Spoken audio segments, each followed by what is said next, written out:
Hello, I'm Robert, a Quality Fact Check and helping if you are scared. And we'll soon know the results of the midterms, but it might take a while if it's close. But this is just to help you if you are scared that the Republicans would overturn something that you think is very important, such as, for instance, the climate bill, or you might be scared that the Republicans would legislate to make abortion illegal countrywide, or something else like that, something that is a Republican agenda thing that the Democrats wouldn't approve. And so the people who are scared of these things, because they think action on climate change is important, or because they're pro-choice and things like that. So this is a video to help you if you're in that situation. And so the thing is that the US Congress just doesn't work like other countries. The Biden is not on the ballot. The president is elected separately.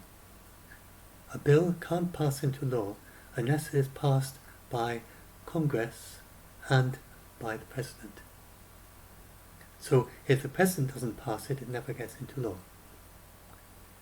There is an exception there. The Congress can override the presidential veto if they get a supermajority, which is a 2/3 majority in both the House and the Senate. Well, it's mathematically impossible for the Republicans to get a supermajority because only 1/3 of the Senate is up for re-election with this every 2 years. And it just so happens that 36 of the Democrats are not up for re-election.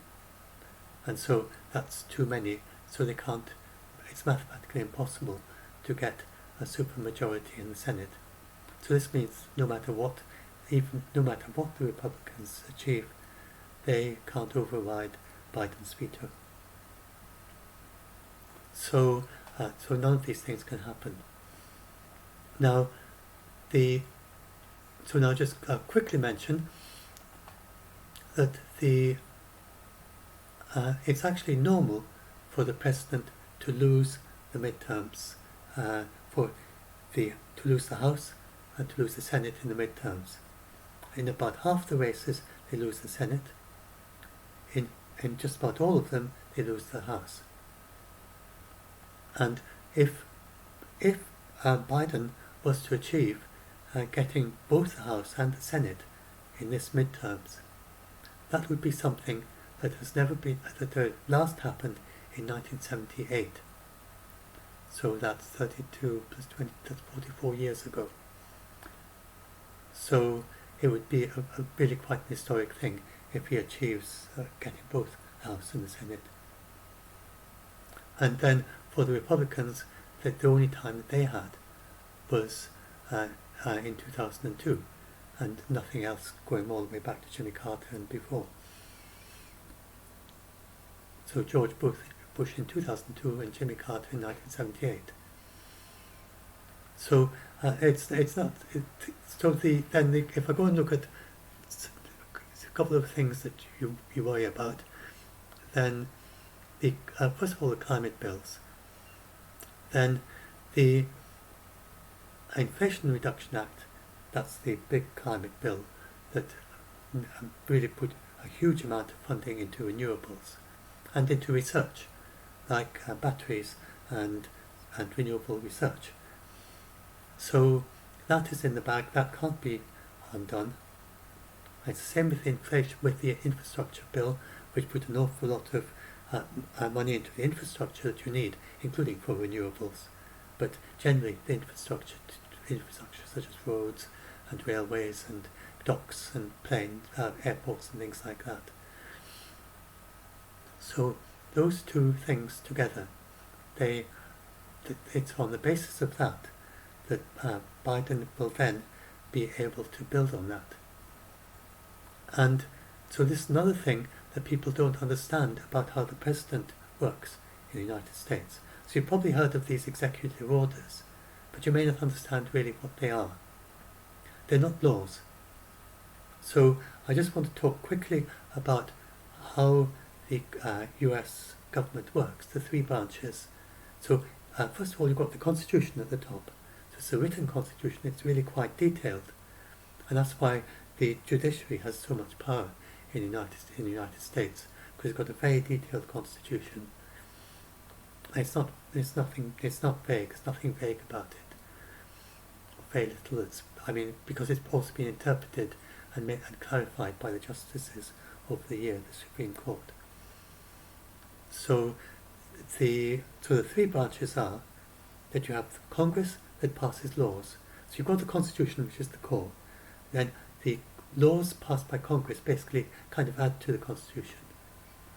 They're extra laws. It's called the American Code. So the Infrastructure Bill and the Inflation Reduction Act, they are in the American Code now. They've been written in.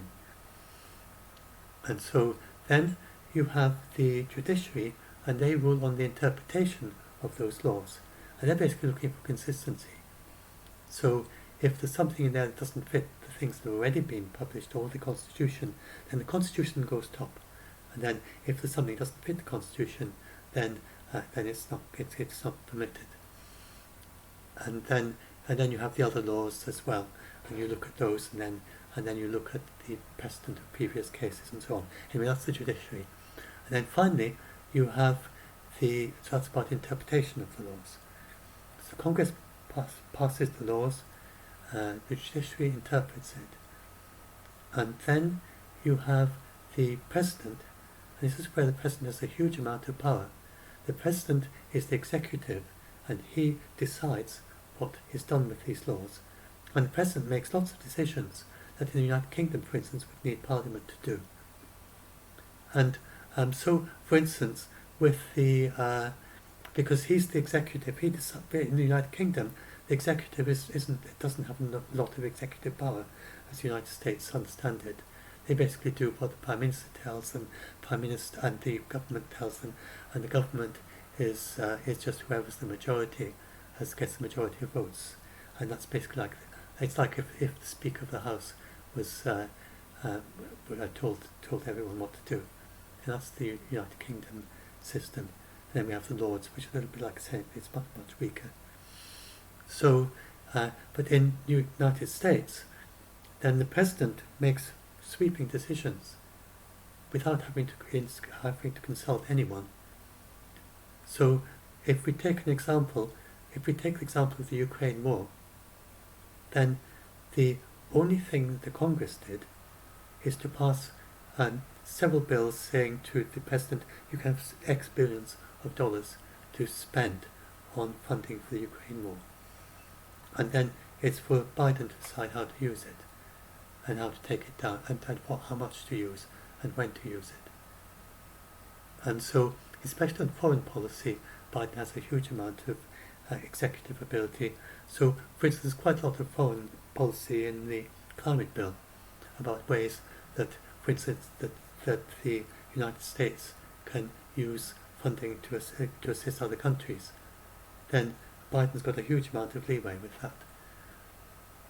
And then also in the United States, then Biden basically decides what to do with the funding in the climate bill as well in the United States, the details of it. So he doesn't decide on his own personally. He has lots of advisors that advise him, and then they will come up with some detailed plan. They say, well, this is how this is needed for that electricity grid, say, and then Biden will then look at that plan and say, well, of those plans, is it possible to have a slightly different one because I think this is needed, sort of thing. So he doesn't make the nitty-gritty decisions, but he makes kind of overall decisions. So and you can direct things to be done, and that's where the executive orders come in.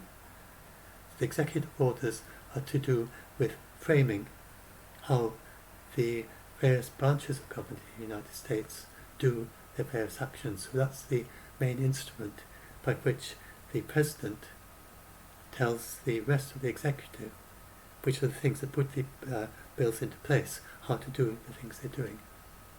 And so that's why, when President Biden became president, immediately undid lots and lots of things that Trump had did.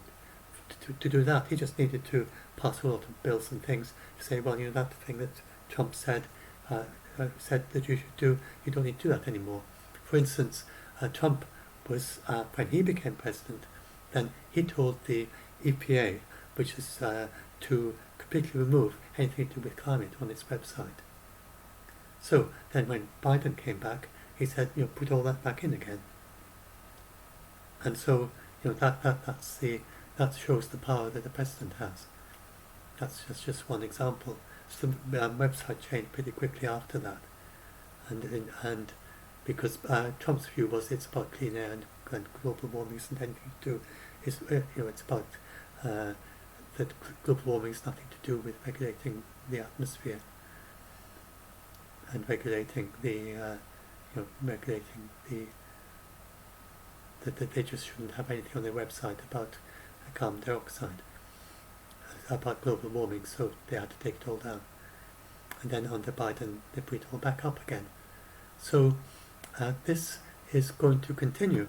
So as you can see, the Congress might be a bit of a logjam for the next 2 years on climate change.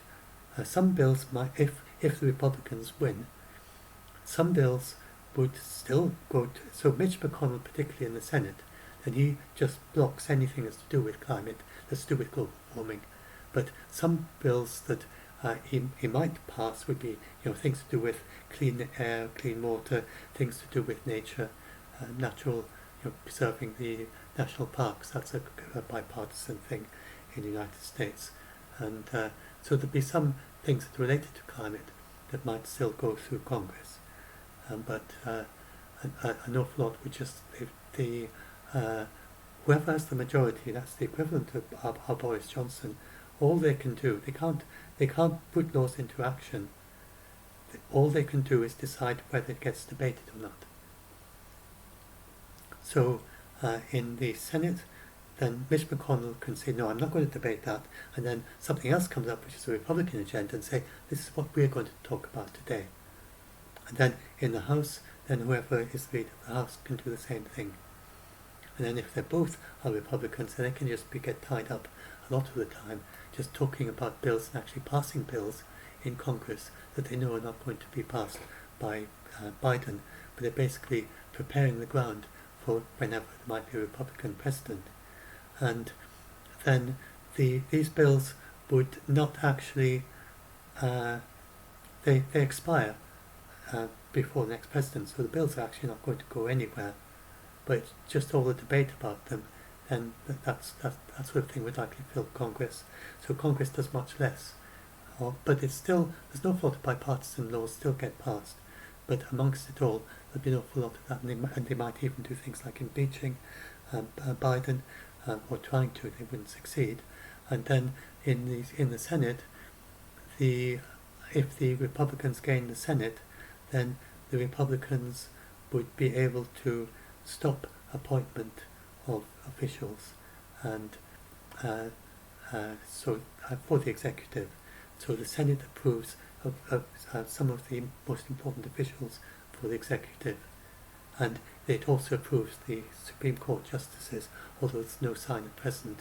But if one of them was to die or one of them was to become too ill to work anymore, then that would be another justice, and if the Republicans have the Senate, then they can block that, and as they've done before. So anyway, so there's quite a lot at stake, but not nearly as much as some of you might think, and particularly there's and on Ukraine war, if you're scared about the Ukraine war, then the Republic, that is bipartisan support. It's one of the things that will continue under, even if both, indeed if the Senate is majority Republican, then Mitch McConnell is constantly saying to Biden that he needs to give more weapons to Ukraine, and he needs, and that Zelensky needs stronger support from the United States. And Mitch McConnell has been saying for weeks that they should send the ATACMS, which are a kind of ballistic missile with a range of 300 kilometers, which would mean that the whole of Crimea, nearly the whole of Crimea, was within range of Ukraine. So Mitch McConnell is very strong on that. In the House, then McCarthy is not quite so strong and bullish as Mitch McConnell, but McCarthy is in support of action on the Ukraine war. There's quite a lot of stories about it that are mistaken about this. He said something that was a little bit ambiguous, and then later on he walked back on it, and many people seem to have not read not paid much attention to his clarification of what he said. So McCarthy wants to be careful about the finance. He just wants to check things. He doesn't want to. He's not talking about reducing the total finance for Ukraine. He's talking about being careful and looking at where everything is going. And so it's not. We're not talking about, even if the Republicans get both the House and the Senate, which is entirely possible, we're still not talking about reducing support for the Ukraine war. And then also, if you're worried about the Iran negotiations, then that's foreign policy. So Biden would do that entirely himself. The Congress has no role to play in the Iran deal negotiations until right at the end.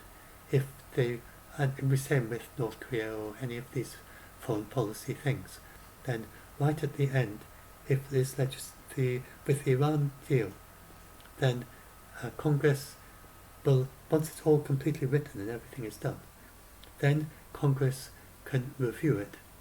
There was a possibility of Biden saying, well, you don't need to review it, but Biden decided that he would let Congress review it. So if Biden completes the negotiations with Iran and comes up with a deal, then it would go through Congress. Congress would review it. But if Congress say that they don't accept it, they would still need a supermajority of 2/3 in both houses, which is not likely unless a significant number of Democrats are going to be also opposed to it. So